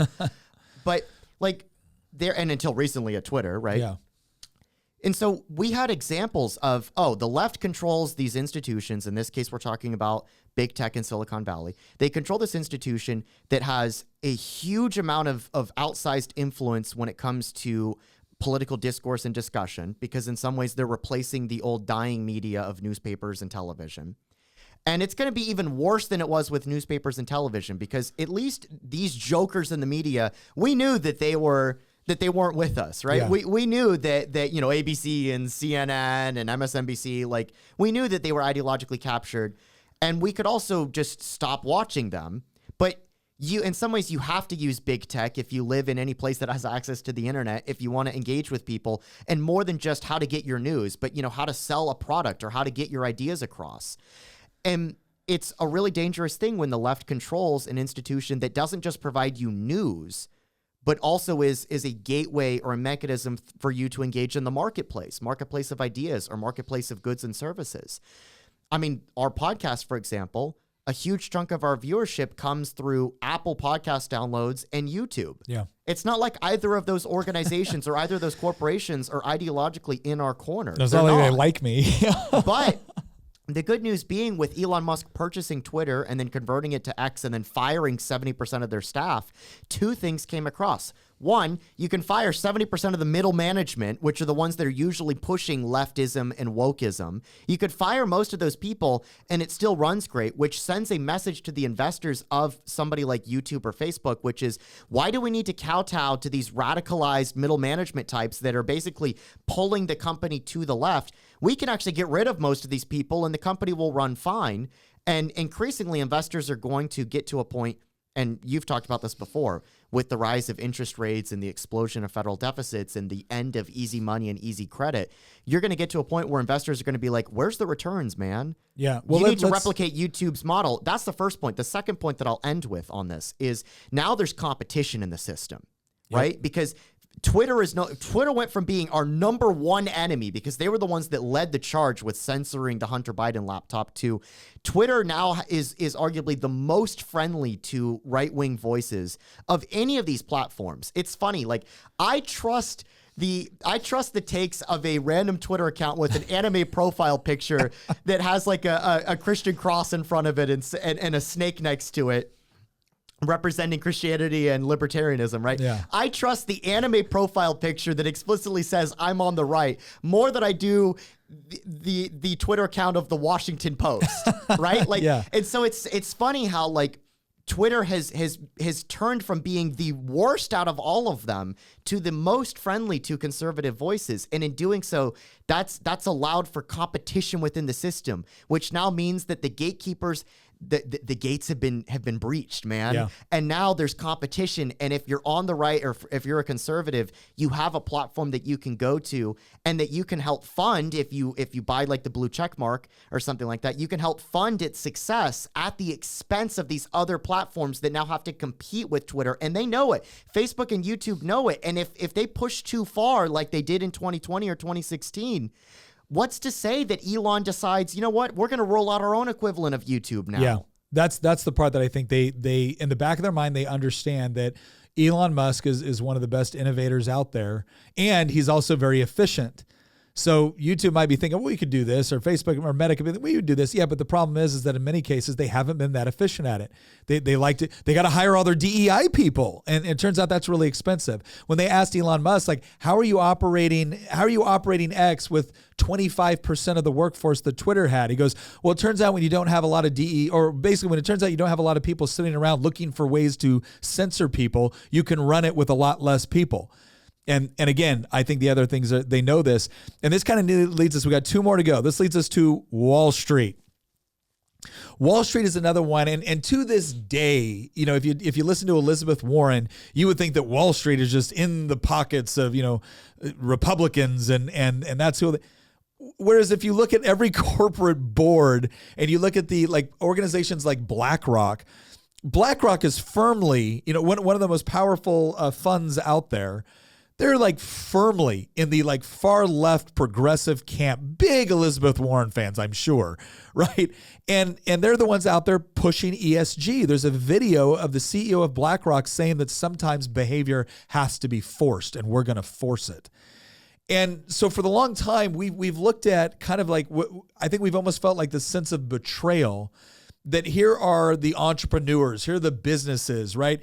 And you would think the businesses would appreciate, a ideology which says, hey, you should pay low taxes and you should have fewer regulations and you should be free to run your business in the best interest of your customers and your shareholders. And that's it. But no, they've completely, in many cases, not all of them, but in many cases, aligned themselves as hard as they possibly could with the extreme left, not even the moderate left, the extreme left. Senator Tom Cotton was at a committee meeting and they were discussing a potential merger between grocery stores.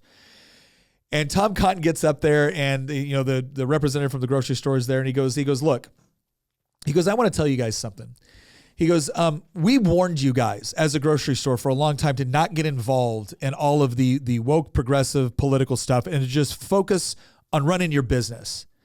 And you didn't listen to us. And you started firing people over whether or not they would wear your pride pins or whatever else.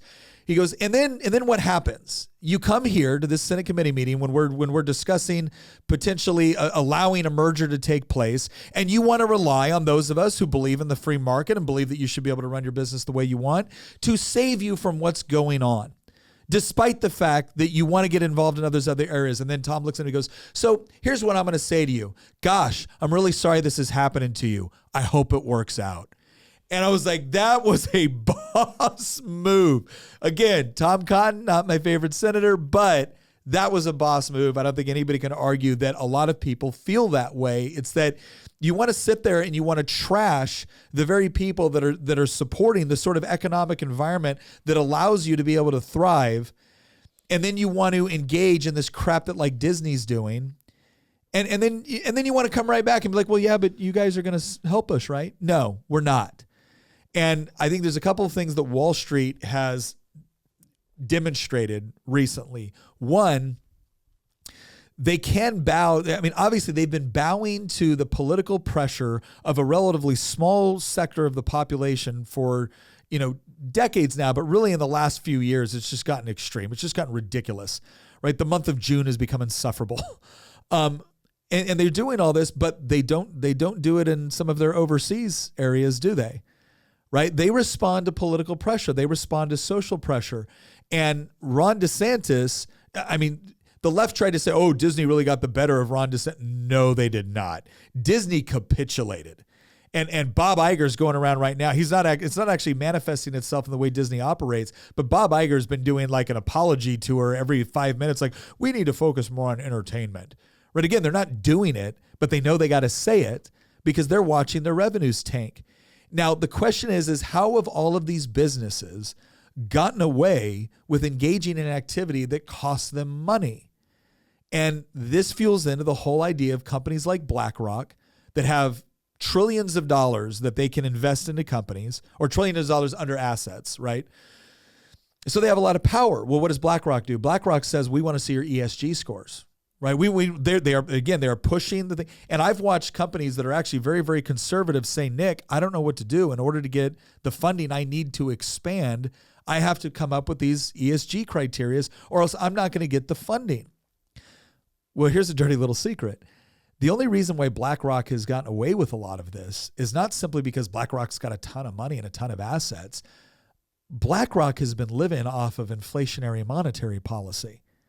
Right. So these same politicians that are like, ooh, evil corporate America, they're the same ones pushing the inflationary monetary policy, which benefits the legitimately evil companies within corporate America at the expense of the 25-year-old that desperately wants to buy their first house. Because when they print that money, it doesn't get distributed equally out to everybody. No, it goes into banks and it goes to places like BlackRock and they get first bite of the apple.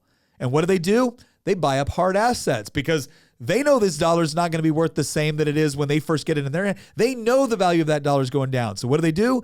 They go out there and buy hard assets. And Pierre Poilievre has pointed out how inflationary monetary policy can have an oversized impact on the housing market in the sense that if you print $100,000, you've increased the money supply by 100,000. But then if you give that 100,000 to BlackRock or Vanguard, and then they go out and they overbid $100,000 for a house on a street that has 10 houses, well, because the way that the housing market works, they've now bid 100,000 more than what the house was originally worth, which now drives up the price of every home on the block. And so what you've done is you've only increased the money supply by 100,000, but you've increased the housing market on this street by collectively $1 million. And so people point out, well, BlackRock can't have a huge impact on the housing market because their percentage of ownership of homes is actually quite small. And that's true. BlackRock only owns, it's like less than 1% of all the houses in the US are owned by a company like BlackRock or Vanguard. And so we look at that number and we think, oh, well, they can't have a huge impact. They don't need to own half of all the homes in America to drive up home prices. All they need to do is buy one house on a street, and you've now driven up the value of every house on that street. And so the act of some of these firms that are using real estate as a vehicle for investment in order to blow up the housing market is outsized compared to the amount of money that's actually being pumped into the system through the Federal Reserve's easy money and cheap credit policies that they've had for arguably the last 40-something years. But what's even more nefarious is that it's not just like the housing market where they're manipulating things. You hinted at it when it came to things like DEI and ESG scores. They've been huge proponents of that. But consider some of the previous institutions that we've talked about on this podcast, namely the media and Silicon Valley, actually three, the media, Silicon Valley, and arts and entertainment. Consider the fact that Wall Street is a huge funder of all three of those. Most media outlets are publicly traded corporations. CNN is owned by Warner Brothers, right? ABC is owned by Disney. Consider the fact that most of Hollywood are publicly traded corporations. Warner Brothers is a publicly traded corporation. Disney is a publicly traded corporation. Universal is a publicly traded corporation. Most of the great film studios in Hollywood, most of the enterprises that are actually churning out the garbage content and terrible quality that we've talked about at the very beginning of this podcast, a lot of them were able to get away with what they were doing because of the influx of venture capital funds that were coming from Wall Street. When the great inflationary period, when the money printing was in overdrive in 2020 and 2021, a huge amount of that money found its way into Hollywood. Another huge amount of that money found its way into the entertainment and the media sector. And so what you've seen is that in some ways, Wall Street is a mechanism through which some of these other institutions are able to leverage and expand their power over the American public when it comes to shaping public opinion and culture. So what happens when Wall Street loses that power? Again, there's a common theme here among most of these institutions that we've talked about. We've brought up 5 so far. Yep. The common theme is that they all have power because we believe they all have power. They all have legitimacy because we have granted them that degree of legitimacy and prestige. Well, and Wall Street is operating off of our everything from inflationary monetary policy to our investment, our retirement accounts. Like that's how they get access to massive amounts of money in order to be able to spend it in the ways that they want. What's the rude awakening Wall Street will eventually get. It is inevitable. It is inevitable because Wall Street is so inflated based off of inflationary monetary policy for like decades now that they're going to find themselves in a position where sooner or later investors are going to look at people like the CEO of BlackRock and be like, hey, really cute ESG project. Where are the returns on our investment? Or you are no more, you don't get to play anymore with your little, woke games, your little cultural wars that you want to have in Hollywood or, with businesses in general. We want a return on our investment. And again, they've been able to get away with it because of inflationary monetary policy, because of their tight little, connections with government. That is now starting to be questioned. You saw it in Florida with Ron DeSantis, again, Governor DeSantis saying, hey, we're divesting public funds from BlackRock. And you're starting to see other states follow suit. You're going to see other people probably on the private side going, yep, we want to divest from BlackRock. And some are doing it. DeSantis is doing it in part because it's like, fine, you want to play in politics? Well, then politics is going to play back. Right? And then the other side, it's going to be on the private sector where it's like, we're not willing to invest our company or our law enforcement pensions or our whatever it is into a program like BlackRock if they're going to prioritize ESG over returns on investment. And that's going to come back to bite them. And what's going to end up happening, and people think, well, oh, you really think you're going to take down BlackRock? Nope, I don't think I got to take down BlackRock. I just think we got to take down the CEOs that are pushing this crap within BlackRock. Because if you have an investor revolt and they kick out whatever CEOs or whatever mid-level management is pushing this sort of thing within these investment funds, within these hedge funds and et cetera, then what's going to happen is the next person coming in is going to be like, well, I'm going to stay away from that crap. right? Because there will have been a real consequence to that action. Another thing that I think a lot of these companies are learning is that they used to anticipate that, well, if I don't walk along with the progressive narrative on whatever it is, on whatever month I've got to celebrate or whatever day I've got to celebrate or whatever, thing I've got to celebrate, then I'm going to face lawsuits. I'm going to face customer backlash. And what they're finding out is that, one, customer backlash works both ways. Don't believe me? Ask Bud Light, right? Ask Bud Light. But the other side too is it's like, look, guys, you don't have to wade into this mess. You don't got to wade into this mess. You can just focus on doing what you should have always focused on, which is providing a quality service or product to your customers. And again, I think investors, I think shareholders are going to start to punish these people. And one of the easiest ways they can do it is because of what Ron DeSantis is doing. If you're an investor in Disney right now, you should be looking at Bob Iger. Like if you're a serious shareholder in Disney, you should be looking at Bob Iger going, what the hell is your problem? What the hell is your problem? You keep picking fights which nobody asked you to pick, except for maybe some of your mid-level management that you should consider getting rid of because they've done zero for you when it comes to actual creative money-making things within Disney. Like all the little woke space cadets you've hired have done a really good job at destroying beloved IP. Right? What the hell are you doing? And so honestly, I think more governors are going to stand up and stick it to BlackRock and stick it to some of these other organizations. I think investors are going to revolt. And I think the other thing too is more people are going to rise up in order to compete with these funds that are currently very, very powerful, but are honestly engaging in bad business practices. And the problem is they've relied so heavy on the US dollar being the reserve currency. They've relied so heavily on inflationary monetary policy. And again, that is not basing you may have to operate in a world where those things take place. You can't ignore them. But when you start to base your entire business model on that, instead of sound economic policy and sound business policy, well, I got news for you. When the policy changes, because inevitably it has to, you're going to be sucking, man. And your competition's going to eat your lunch. And I'm here for it, baby. Oh, I am too, because what's funny is that just like how Wall Street is indirectly, or in some cases directly, fueling the left-wing control over some of these other institutions that we've talked about, they also rely on the federal government in order to give them a degree of outsized power and influence that they would otherwise have, namely when it comes to the Federal Reserve's monetary policy, which I think brings us to the last and arguably the head of the Leviathan, the most dangerous and most powerful of them all, because all these institutions, they have two things in common. I hinted at one of them, right? They all have power because we say they have power. They all have legitimacy because we kind of agreed they do. And so in some ways it's an illusion. But you know what?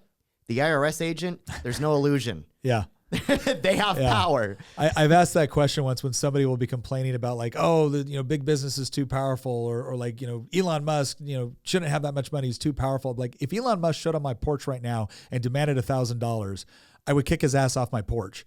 Right. But if an IRS agent showed up and demanded $1,000, I'd be worried. I'd probably be getting my checkbook, right? Because I don't want to go to jail. And that's the problem that the federal bureaucracy has. And it's a reason why it was never meant to be this big. It was never meant to be this powerful. It was never meant to be this intrusive in any number of decisions, which were always meant to be left to the individual, or at the very least the states. Right? Never the federal government. But yet the federal bureaucracy has grown. We've talked about this with the 16th Amendment, with the 17th Amendment, with the Federal Reserve, all of that being kind of the beginning of the massive growth of federal bureaucracy.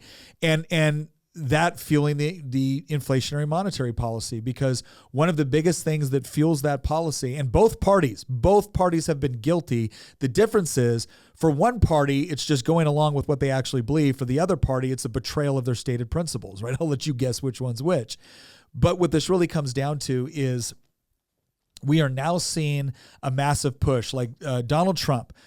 And regardless of where Donald Trump, fits with you on your ideal political candidate, Donald Trump recognized something in his first term that I have never seen another president recognize to the full extent that he has, and that is the federal bureaucracy has the power to slow roll your agenda all day long. You can pass whatever laws you want, you can make whatever executive orders you want, but if the federal bureaucracy wants to slow roll it, they can do so with very little consequence.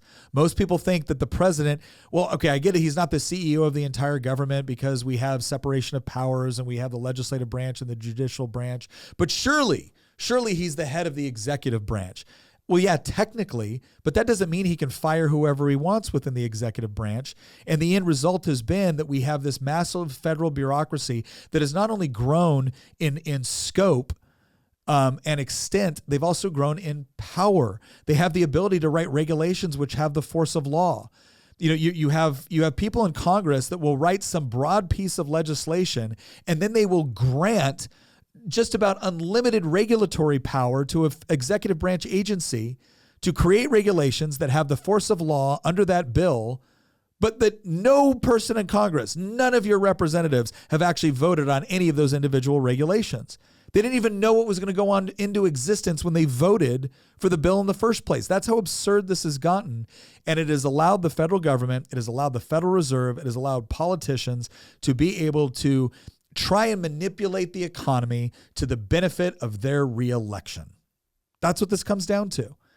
And this is going to be one of the hardest to tackle, right? All the others, we've got a lot more ability to tackle it through competition or through changing the way that we consume products or changing our behaviors and the way that we view the value of some of these institutions, which used to have great value and have now lost it. When it comes to the federal bureaucracy, they're the one institution that we've talked about today that has the legal authority to use force to get what they want. And this is the area, this is the area where politics matters. Right? Who you put as the chief executive matters.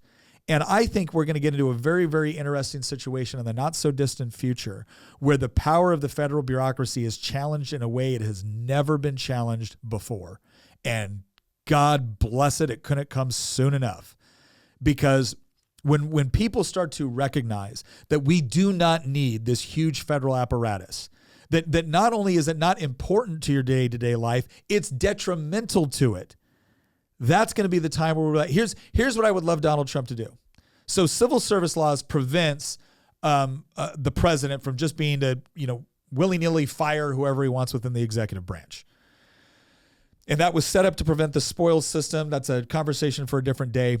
I would love for Donald Trump to do what Joe Biden is doing right now with college loans and say, okay, fine. If we're just going to ignore what we want to ignore, then I'm firing huge swaths of the federal government that I don't believe are providing anything of real benefit to the American people. All they're doing is living off the fruits of the labor of taxpayers. So I'm firing them.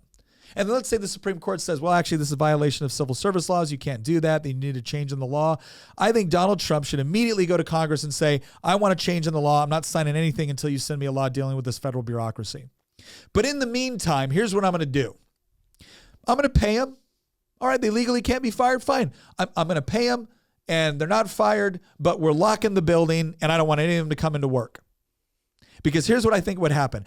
I think millions of Americans, tens of millions of Americans would be fascinated to find out that not only did their absence from doing their duties, again, not make your life worse, it actually made your life better. It made it easier to run your business. It made it easier to educate your kids. It made it easier to do any number of things that, again, either federal bureaucrats or agents are constantly interfering in.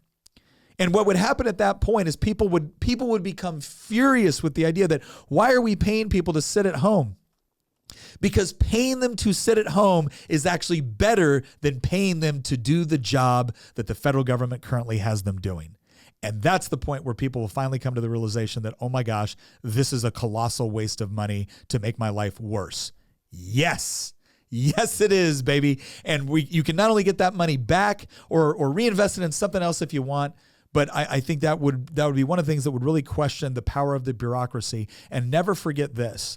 The number one driver of inflationary monetary policy is the federal government's desire to spend money without taxing it or borrowing it, right? If they can just spend more money by printing it, that's a pretty easy thing. And then they are happy to let the next politician deal with the problems because that's that politician's reelection problem, not their reelection problem. So I think we're coming to a point where people are starting to properly understand the true nature of inflation. It's not the Elizabeth Warren version of it where like companies are just greedy. Really, Liz? So what? The company just got more greedy today and that's why my prices went up. It has nothing to do with printing $3 trillion. It has nothing to do with the federal government constantly spending more money that it didn't earn and it took from taxpayers. Nothing to do with any of that, huh? Just greed. No, people aren't buying that narrative anymore. They're pushing back against inflation. They're pushing back against the proper source of inflation, right? And we're starting to have more people set up. And the number one best example of a chief executive that has actually promised he would do it and made good at it, Javier Milei in Argentina. Holy crap. I'm not in favor of human cloning, but I might make an exception for that dude. That guy came in. He said, he ran on, I'm going to cut all these federal agencies within the Argentine government because all they're doing is living off the work of taxpayers, and it's wrong. It is wrong that a taxpayer has to pay for the privilege of having his life made worse by the same bureaucrat that's going to come in and make it harder for him to run his business. We're getting rid of these people.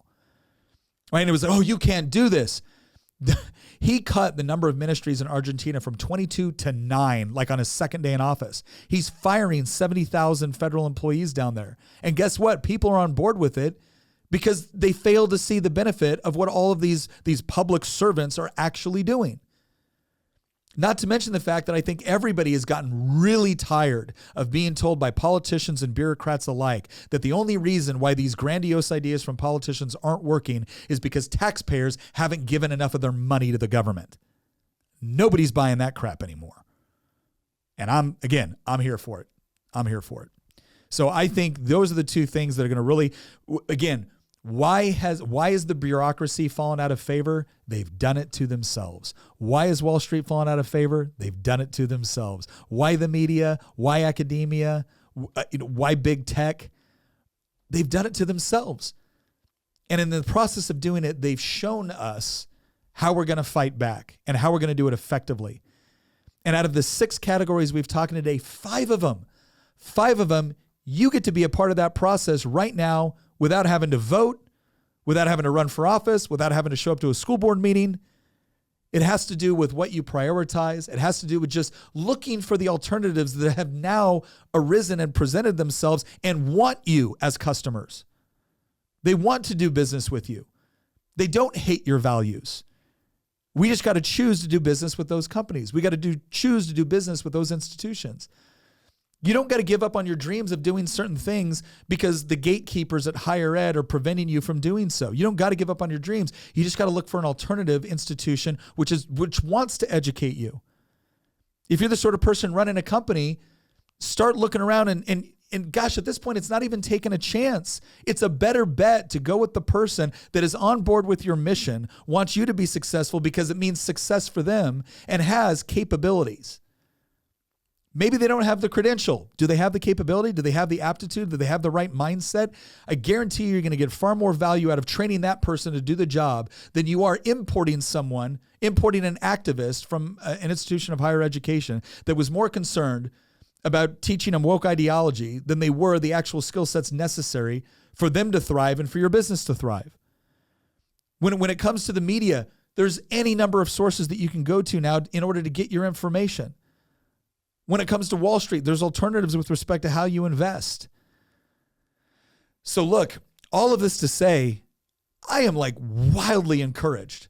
This is one of the most positive conversations that Christian and I have had in a while when I'm looking at this going, they're afraid because they're starting to see that people are not putting up with this anymore. And here's the last part I want to end on. And this specifically goes out to young women and young men. And young men, young women, listen, I'm going to tell you something right now. You have been fed a bill of goods. And more women are starting to recognize in their late 20s and their early 30s that that's exactly what it was. They feel lonely. They feel isolated. All the things that they were told were supposed to bring them meaning as opposed to having a husband or a family are not getting the job done. Yeah, there's some out there that will brag about how happy they are to wake up whenever they want and not have to worry about kids. And okay, and maybe they are. And maybe they are, but what we're finding is most people are not. And then you see a bunch of liberal women out there talking about, well, why is it only the conservative men that have the sort of attributes I want? I saw another one today on Twitter. It's like, well, I just went off birth control and I'm no longer attracted to my boyfriend. Well, yeah, it turns out when you're not poisoning yourself, you're not attracted to the sort of people that woke ideology is telling you to be attracted to. So here's all I'm going to say. If you're a younger woman and you're watching this, I'm not telling you to believe everything I'm saying because I'm saying it. I'm not telling you to adopt everything that I'm suggesting right now. What I am asking is that you be open to consideration that a lot of the forces that have convinced you that what your life should be is something very, very different than what a lot of those traditional choices associated with marriage or raising kids, not at the exclusion of a career, but understanding that being married and having kids is important to the vast majority of women. Maybe the reason why they're pushing it, maybe the reason they want you single in your 40s and 50s is because they want you angry. Because an angry woman that feels isolated becomes a very, very effective advocate for the sort of ideology and the political power that they're pushing for. When it comes to young men, here's what I'm going to tell you. Young men, you are being afforded three options right now. One option is to just go along, to be the sort of simp that just can't wait to agree with whatever the latest edict is of the fourth wave feminist. You can't wait to kowtow and talk about how horrible men are. And you just can't wait to be as docile as possible because that's what you've been told is lacking within society. Weak, pathetic men that just do what they're told. And most men are looking at that going, no, I don't think so. But the question is what do you do next? Do you go one route where now it's just about betting as many women as you possibly can, making as much money as you can, basically taking out all your anger and frustration on a society and on an ideology that told you that you needed to be weak, that told you that every instinct that you had toward genuine masculinity was wrong and toxic and bad and the source of all evil in the world?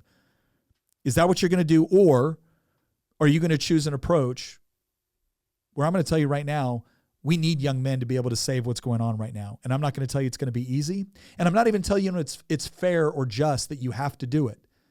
But I am telling you that you have to do it. Or the result is going to be even worse than the current status quo. More than ever, what I'm going to tell young men out there is that I want you to look at everything that's being thrown at you from arts and entertainment, from the media, maybe from the school that you're at, maybe for the university that you're at, from the gender studies professor. I want you to look at all of it and just look back and be like, yeah, sorry, don't buy it.